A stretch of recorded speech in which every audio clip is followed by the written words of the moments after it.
omon-omonnya kan, istilah omon-omon juga dari dia. Dia juga yang ngelakuin tuh omon-omon sekarang kan. Nah, maksud gua yang sumber utamanya ini dibiarin aja, padahal seluruh rakyat udah muak nih sama si Jokowi. Kenapa nggak ditangkap tuh Jokowi gitu? Di mana nyalinya si Prabowo gitu maksud gua? Mungkin dia berstrategi kali. Supaya kalau ditangkap Prabowo Jokowi ini masih banyak tamunya. Jadi daripada gua ribut, biar aja rakyat yang ribut dulu. Ya, gitu. Memang ada banyak yang berspekulasi begitu juga. Daripada kita Gua sendiri nih, Yung, terus terang gua udah pernah bikin tulisan. Prabowo ini pakai jurus pendekar mabok. Tulisan gua sebar tuh ke aktivis segala macam, gua grup WA. Jadi dia pakai ilmu Sun Tzu. Sun Tzu ini jenderal Tiongkok yang terkenal benar ahli strategi perang gitu. Tapi mabok.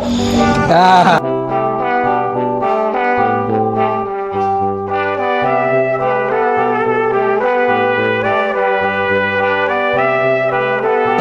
Ya, Assalamualaikum warahmatullahi wabarakatuh. Waalaikumsalam warahmatullahi wabarakatuh. Alhamdulillah, saya ketemu lagi nih sama aktivis dari Institut Pertanian Bogor, udah alumni ya. Kami ngobrol-ngobrol sama Bung Indra ini sampai ngotot tadi ya Bang ya, tentang saya bilang untung ada Prabowo jadi presiden, korupsi ini diberantas, uang triliunan rupiah ditangkap. Amin. Jadi Bung Indra masih belum puas. Ya. Gimana nih? Apa ceritanya sih? Sekarang gue mau tanya lo, di mana Prabowo positifnya selama dia menjabat ini yang udah terjadi? Positifnya ya, korupsi dia berantas, ya. Bukan hanya berantas loh, diambil alih itu tanah-tanah, ya, tanah negara yang dirampok oleh para Taipan. Ya, begitu juga tambang-tambang ilegal dia berantas, walaupun backingnya banyak nih. Backingnya itu jenderal polisi ada, jenderal tentara ada. Ditambah lagi ini yang paling ngeri, ini yang terakhir, bea cukai dia sikat. Ya, saya pengalaman waktu itu pernah kerja di Bangka, di pengeboran minyak, pengeboran pasir timah. Kami kebetulan perusahaan saya itu Tin Indul itu punya kapal-kapal, ada 5 kapal kalau nggak salah saya. Ya, itu nguruk pasir timah. Jadi apa yang terjadi kira-kira 15 tahun yang lalu itu kebukti sekarang.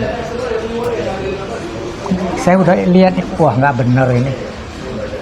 Di situ ada bea cukai main, airut main, ya, bea cukai main, pokoknya kepolisian main. Aduh, saya bilang udah deh, saya benar-benar itu kapal kami itu sebulan tuh ada sekali pasti datang tuh. Ngeruk itu? Bukan, speedboat dari patroli itu. Yang katanya bea cukai, yang katanya airut, yang katanya macam-macam deh. Angkatan laut ya. Angkatan laut. Ya, sebagai ini ya kita setuju aja kalau mereka mau patroli. Tapi ya pasir timah itu kenyataannya dijual. Ya iya. Dijual ke Singapura. Iya, yang kenapa emang kalau dijual? Wah, itu yang paling ngeri kan. Jadi pulau-pulau kita itu pasirnya dijual ke Singapura. Singapura tambah gede aja. Oh, gitu. Ya, pasirnya. Pasir itu kan banyak ininya. Iya. Seharusnya kan udah jadi timahnya lah kalau mau dijual ya. Jangan pasir. Pasirnya itu kan banyak komponen lainnya yang ikut. Ya. Tapi pasirnya yang di ini. Nah itulah permainan. Nah kenyataannya kan pada ditangkepin tuh. Zaman Prabowo ini Jangan Prabowo ini kemarin. yang jual pasir ya. Yang jual pasir, yang siapa tuh yang jadi dimiskinkan itu. Oh, yang timah itu, yang Bangka timah itu. Ha, Si Muiz. Muiz CS lah. Itu kejadiannya sejak zaman saya dulu 15 tahun yang lalu. Udah main lah dari dulu. Oke. Backing. Nah sekarang Maksud lo, gue juga muji Prabowo gitulah aku ya. puji Prabowo dalam hal itu ya. Iya. Emang masih banyak Iya. yang lain yang belum selesai. Tadi kan kita ngomong-ngomong di situ, nggak bisa begitu katanya, masih banyak yang belum selesai nih, Prabowo harus bersikap nih. Apa tuh? Aku jadi biar enak nih ngomongnya, biar masyarakat. Ya. Itu kan yang ditangkap Muiz kan? Ya. Siapa sih Muiz? Wah. Yang bininya selebritis itu kan? Nah, yang tasnya itu. Emangnya dia jagoan di Indonesia? Ada nih jagoannya di belakangnya. Masih ada lagi. Emang ketangkep itu sampai sekarang? Tahu aja nggak gitu? Jadi begini ya, intinya beginilah, Buyung ya. Gue sih senang-senang aja, kayak gue juga kemarin baca hal yang positif dilakukan Prabowo, katanya kilang minyak di Indonesia di ini kan, sebelumnya kan dikerjain si Reza lah tuh kan, supaya impor terus kan. Ya benar, gue oke lah itu ini, tapi mungkin juga dia lagi berpolitik. Yang gue ini kan sumber utamanya ini kan Jokowi. Ya kan, yang bikin warisan ini kan Jokowi. Iya, yang bikin rusak. Yang bikin rusak ya. Sekalipun kalau kita mau telusuri juga Jokowi juga dari SBY kan. Ya. Kita juga tahu siapa SBY kan begitu. Iya. Makanya gue bilang ya oke lah, gue bisa ngerti juga, banyak juga orang yang muji Prabowo lah kan. Tapi sumber utamanya ini nggak berani senggol. Dia jenderal Kopassus, bekas pemimpin Kopassus, dikenal tegas, dikenal sebagai Garuda katanya kan, ya kan, yang akan membuat rakyat Indonesia makmur, segala macem lah tuh kan omon-omonnya kan. Istilah omon-omon juga dari dia. Dia juga yang ngelakuin tuh omon-omon sekarang kan. Nah maksud gua, yang sumber utamanya ini dibiarin aja, padahal seluruh rakyat udah muak nih sama si Jokowi. Kenapa nggak ditangkap tuh Jokowi gitu? Di mana nyalinya si Prabowo gitu maksud gua? Mungkin dia berstrategi kali. Supaya kalau ditangkap Prabowo Jokowi ini masih banyak tamunya. Jadi daripada gua ribut, biar aja rakyat yang ribut dulu. Ya, gitu. Memang ada banyak berspekulasi begitu juga. Daripada kita gua sendiri nih, Yung, terus terang gua udah pernah bikin tulisan. Prabowo ini pakai jurus pendekar mabok. Tulisan gua sebar tuh ke aktivis segala macam, ke grup WA. Jadi dia pakai ilmu Sun Tzu.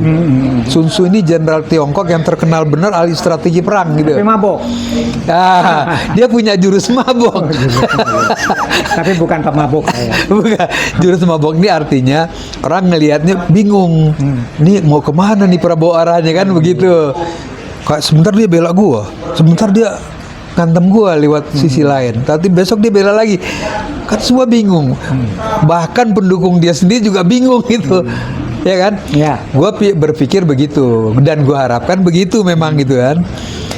Tapi makin kesini gue lihat kok kayaknya dia bener-bener takluk sama geng Solo ini gitu. Kalau gue menangkapnya bukan takut lagi, biarlah waktu. Ya bisa. Kayaknya bisa itu. Bisa. Dia pernah ngomong loh ke kita pada saat di MK dulu. Udah tuh malahan di rumah dia yang di dekat Megaria itu. Waktu Bawaslu, dia ngomong kepada aktivis-aktivis yang belain beliau. Itu malam loh dia ngomong jam 2 malam. Gimana dia ngomong? Diundang sama Mbak di rumahnya. Yang itu kali ya, yang di Sunda Kelapa itu ya? Bukan, yang dekat Megaria, sebelahnya Megaria itu. Oh, sebelah Megaria. Itu ada rumah dia. Di situ pendukung dia dari seluruh Indonesia datang. kumpul di situ, ditampung di situ. Termasuk ada Mbak Titi juga di situ. Tahun berapa tuh ya? Tahun 2014 apa 19. Oh, gue belum dukung dia tuh. Jadi kami dari UI kebetulan dukung dia. Ya. 2019. Oh, 19 gue udah dukung dia. Jadi dia ngomong, kayaknya dia udah tahu dia kalah. Ya, ya. Dia ngomong. Gue belakangan juga menyadari itu ya. Dia ngomong, udah deh, saya minta pada pulang dah semua yang ada di sini. Kenapa? Kita kaget kan? Jangan mati karena saya. Matilah buat bangsa dan negara ini. Saya tidak mau perang saudara. Itu saya ingat persis dia ngomong gitu. Kaget saya. Ada apa ini? Ya. Udah terus. Padahal itu banyak yang terkapar di Bawaslu. Ada yang mati, ada yang masih berdarah-darah. Kebetulan tim dokter kita di UI ada di situ juga. Tapi di rumah aspirasi. Kalau ini di rumah anunya dia, kumpulan daripada. Terus saya ngomong lah, kebetulan kita nginep di hotel dekat situ. Ada 5 kamar. Nah, saya sama teman-teman dari UI itu, alumni UI ya bicara lah. Kenapa ya Prabowo ngomong begitu? Pasti ada sesuatu. Pada saat itu kita nggak tahu dia kalah apa benar. Pada waktu itu ke Bawaslu itu, ini pas ulang tahunnya kita datang ke Bawaslu itu, saya termasuk orang yang ngadep ke Bawaslu minta kejujuran dan kebenaran daripada Bawaslu atas keputusannya KPU. Dia bilang kami nggak bisa ngomong. Kita ditemuin sama stafnya. Kita ada 9 orang lah teman-teman dari UI. Ya. Kita bicara, kita tuntut. Dia nggak mau kasih jawaban. Itu Bawaslu. Berarti memang sudah dikuasai geng Solo lah kalau kita sebut ya. Yang kita buat itu siang loh. Malamnya terjadilah ada pembunuhan, ada penyiksaan, ada pembakaran di depan Bawaslu itu halte. Kita nih kan manusia yang nggak punya senjata, nggak punya apa, masa ada yang bakar? Pakaiannya hitam-hitam yang bakar, berarti sudah dikondisikan. Ingat gua. Ingat ya. Nah kemarin kita juga hadir buat mengingat itu, tapi ya udahlah. Rupanya masalah itu kita paham. Sekarang saya paham, kami paham, terutama saya ya. Prabowo itu sudah ditekan dari semua arah. Udah ditekan dan dia tidak mau ada perang saudara di antara kita karena ada pihak ketiga yang akan masuk ya dengan kondisi negara yang kita kacau balau, dan ada isu juga ada beberapa provinsi yang ingin bubar. Nah, ingin melepaskan diri dari Indonesia. Itu kan pada kumpul tuh dari daerah juga. Ada isu seperti itu. Sehingga udahlah, ada benarnya Prabowo. Nah, cuman yang kami tuntut ya bahwa apa yang dia lakukan sekarang ini 60% menurut kita sudah benar. Paling enggak korupsi dia udah lakukan. Ya. Maksudnya dia sudah lakukan pemberantasan korupsi. Ya, bukan korupsinya dilakukan. Pemberantasan korupsi dia udah lakukan walaupun belum maksimal. Ya, oke. Ya. Udah gitu. Masalah bea cukai. Ini bea cukai ini benar-benar kacau. Saya banyak teman-teman di bea cukai, teman-teman kuliah saya banyak di bea cukai. Saya bilang, gimana tuh bea cukai? Untung gua udah keluar, katanya udah pensiun dong. Kalau enggak kali gua ditangkap juga, karena itu sistem. Ada setoran ke atas juga. Nah jadi rupanya korupsi ini bukan individu aja, udah pakai sistem. Apalagi Taipan itu, masa dia punya CPO itu apa yang namanya tuh yang surat apa dia jual keluar tapi nggak dilaporkan, duitnya nggak dimasukin ya kan ke dalam ya. Tapi misalnya CPO 5 ton ada 100 ton, dia bilang 50 ton. Nah ini yang 50 ton lagi ya cincai-cincai lah. Jadi benar-benar. Nah, tadi kita kan pernah ngomong nih, kayaknya Bung Indra itu nggak semua Prabowo lakukan itu benar. Nah, dia nggak beneran di mana? Mau tanya juga dong. Gue jadi bangga juga nih diadu sama Prabowo. Bukan. Maksud kan kalau Gini ya, betul. Kan bagaimanapun Prabowo juga harus peka Iya. kepada rakyat.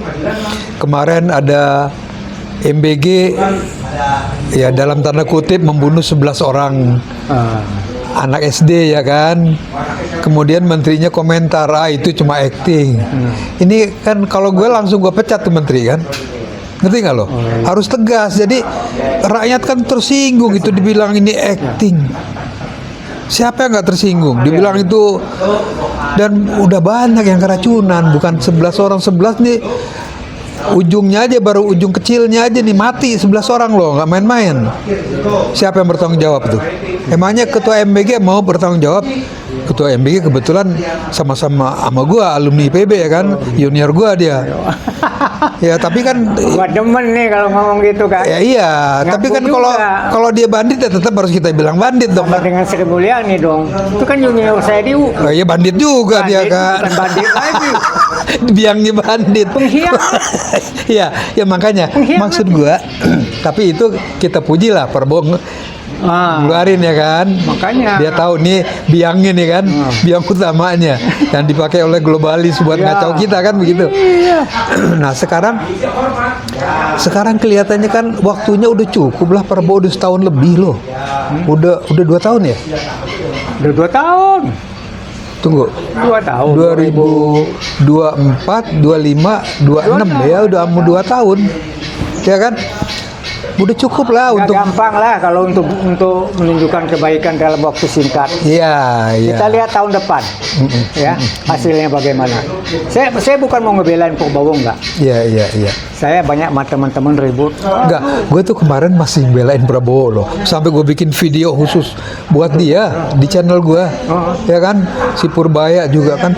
Tapi Nah itu kalau Purbaya gue sampai sekarang masih cukup salut lah ya. bukan salut. Cuma kalau Prabowo bilang begini, ya dia ngikut juga kan ke Prabowo. Saya cuma mau nanya nih Bu. Menteri yang bekerja itu, kita ada 100 menteri kan? Ketua dan wakil ya. Ini menteri yang paling banyak namanya Prabowo. Dari situ kita udah lihat politis banget ini. Dia mau mengamankan, menurut saya Prabowo, dari semua inilah, ya, semua lingkaran. Tapi menurut saya itu nggak benar juga. Ya. Mau membahagiakan semua orang, Iya. ya. Tapi kan semua punya kepentingan. Tadi kembali kayaknya mau ngomong apa tuh? Yang mana nih? Masalah negatifnya Prabowo. Oh. Ya memang mungkin positifnya itu kelihatan betul, paling nggak di mata rakyat lah ya. Ya. Ada progres dari kebaikan Prabowo untuk berbuat untuk rakyat ya kan. Sekalipun yang terakhir nih gue cukup kritik juga nih yang Koperasi Merah Putih ini. Masa cara ngusir Indomart sama Alfanya kayak begitu, kayak preman ya kan. Soalnya Alfamart itu juga preman dia. Terus terang, saya pernah ngurusin izin ya, McD waktu dulu ya. Itu McD, itu gerai-gerai itu tidak boleh masuk ke kampung-kampung. Oh iya. Nah dia udah melanggar hukum. Iya. Ya. Coba. Gua memang nggak tahu sampai situ ya. Maksud gue begini, bagaimanapun kita melihatnya kan Alfamart, Indomart ini sudah banyak berfungsi buat rakyat lah ya. Betul. Gue bukan ngebelain dia nih, Iya. pemiliknya bukan. Gue juga nggak setuju. Malah gue seneng nih warung Madura ini bertebaran di mana-mana, ngancem dia, gue malah seneng gitu. Tapi itu cara yang bagus kan. Warung Madura tumbuh di mana-mana 24 jam, ya kan, menyaingi Alfa dan Indo, bagus dong, ya kan.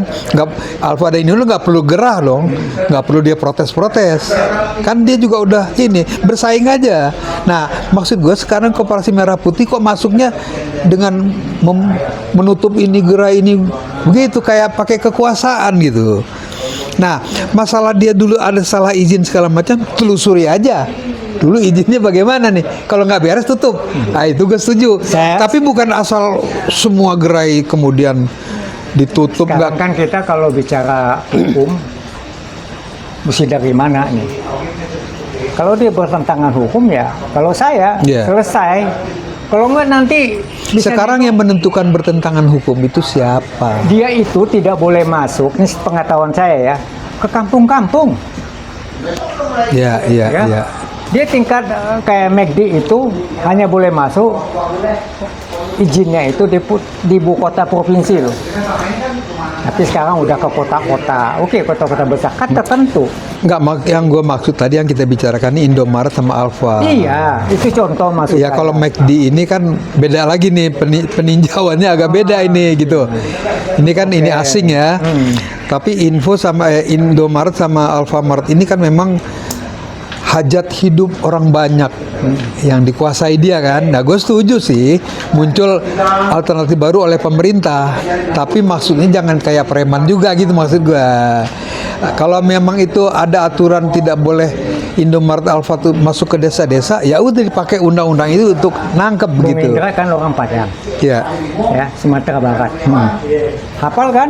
Sumatera Barat nggak masuk kan? Ya, nah, betul itu. Kita ambil contoh ke situ aja. Ya, gue bangga lah kalau itu saya tidak ada satupun setuju tuh Alfa sama Indomaret di Sumatera Barat tidak ada satupun itu gue salut lah. Ya. Itu pemerintah sudah ngerti bahwa dia melanggar undang-undang, makanya dia cuman pemerintah juga tidak mau menyampaikan yang mana undang-undangnya karena mungkin masih bisa diperdebatkan. Tapi begini juga Yung, lo yakin nggak nih Koperasi Merah Putih ini akan berjalan bener? Gini, maksud gue gini, dari penataan awalnya aja gue lihat di viral di ini kayak orang main-main gitu. bikin minimarket kayak apa ya, kayak anak kecil bikin mainan gitu, ngaturnya terus jarang-jarang nggak menarik sama sekali, nggak bakal menang gitu lawan Indo sama Alfamart, meskipun Indo Alfamart yang diizinkan masih yang di kota-kota gitu, nggak akan menang. Belum korupsinya nanti kita nggak tahu, ini kan ASN semua nih, atau tentara atau polisi. Ya kan, memang lo percaya polisi sama tentara itu bersih? Karena itu belum berjalan, ya. Kita lihat aja dulu. Ya. Nanti baru kita evaluasi setelah terbentuk, setelah dia berjalan, kita evaluasi.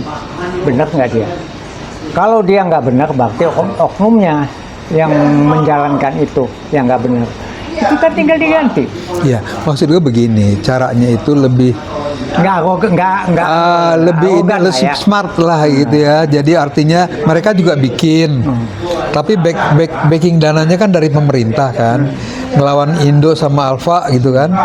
Nah ini sama-sama bersaing karena dia juga kalau ini mati, ini nggak ada saingan, mati juga dia nanti nih. Belum kalau nggak ada kontrol yang benar di antara ininya BUMN atau pemerintah. Jadi percuma aja gitu dia bubarin Alfa sama Indomaret ini. Kenapa nggak dia dijadikan misalnya begini, Alfa dan Indo ini diberi, tapi dibubarin setuju? Nggak dibubarin, nggak dia udah punya, dibina. Nah, dia sudah punya gerai di mana-mana seluruh Indonesia. BUMN ini masuk modalnya ke situ. Ya, mungkin rencananya ini juga begitu. Iya, tapi kan sekarang kan nggak begitu, dimatiin. Jadi maksudnya modal pemerintah masuk dan mereka harus terima gitu. Jadi harus punya saham. Punya saham pemerintah di situ. Jadi pemerintah ikut nanti menginikan, itu udah berjalan kok, udah pinter dia pada. Masa dibungkam begitu aja? Ya kan, dari sugu demokrasi juga udah nggak bener. Gini-gini terus. Gimana nih, kita sudahin dulu deh. Gua konsentrasi terpecah nih. Gua mau ini, ya. Oke deh. Jadi gitu. Intinya maksud gua gini. Pemerintah jangan juga jadi preman juga gitu. Kan pemerintah namanya. Masa jadi preman? Masa sama dengan GRIP sama Pancasila ya kan? Kita udah setuju GRIP sama Pancasila pun komunitas punya komunitas tersendiri yang bisa diwakilkan di DPR. Gue setuju aja itu kan, nggak masalah. Tapi gayanya premannya jangan dipakai dong gitu. Karena kalau grup udah punya wakil di DPR segala macam, dia berbuat preman kan tinggal tangkap aja. Kan wakilnya tahu nih menyalahi undang-undang kan begitu. Gitu maksud gua. Jadi pemerintah jangan ikut-ikutan itu gitu. Ini kan cerita dagang. Iya, iya. Jadi Nah, ini saya kalau aja. saya perhatiin Alfamart dengan itu monopoli. Dari Iya, dulu kayak ngerti gitu. gua ngerti. Nah, itu udah bertentangan sama undang-undang. Iya, ngerti gua, tapi maksud gua penanganannya jangan begitu. Jangan kayak jagoan gitu kan, mentang-mentang pemerintah ya kan. Kalau nggak digituin, nggak pemerintah juga. Kalau ada jalan yang lebih baik, kenapa nggak pakai jalan yang lebih baik? Barangkali udah dilakukan itu. Gua nggak tahu kalau itu. Nah, barangkali udah dilakukan tapi buntu. Nah, nggak tahu gua kalau gitu. Tapi gini lah. Kalau dilakukan itu terus mereka ngotot ya udah bubarin nggak apa-apa lah. Tapi gua nggak tahu itu ya. Oke, saya juga nggak tahu apa ceritanya, ya. Tapi yang jelas, kalau itu dia monopoli, saya nggak setuju. Oke, kasihan rakyat yang cuma punya warung kecil-kecil. Iya, iya, iya. Ya. Oke. Nah, itu cara warung Madura keren. Nah, keren. Nah, itu boleh dicontoh itu. Mungkin itu mau dicontoh. Ya, kita bisa bicarakan Oke. lain kali. Oke. Bung Indra, terima kasih kehadirannya di UI Watch. Ya. Ya. Nanti kita sambung lagi. Ya, insya Allah. Ini kan kita debat nih. Iya, iya. Dibilang debat kusir, tapi ada ilmiah. Ada kusirnya juga tapi. Kusirnya juga. Oke, terima kasih. Assalamualaikum warahmatullahi wabarakatuh. Waalaikumsalam warahmatullahi wabarakatuh. Koreksinya sebenarnya begini.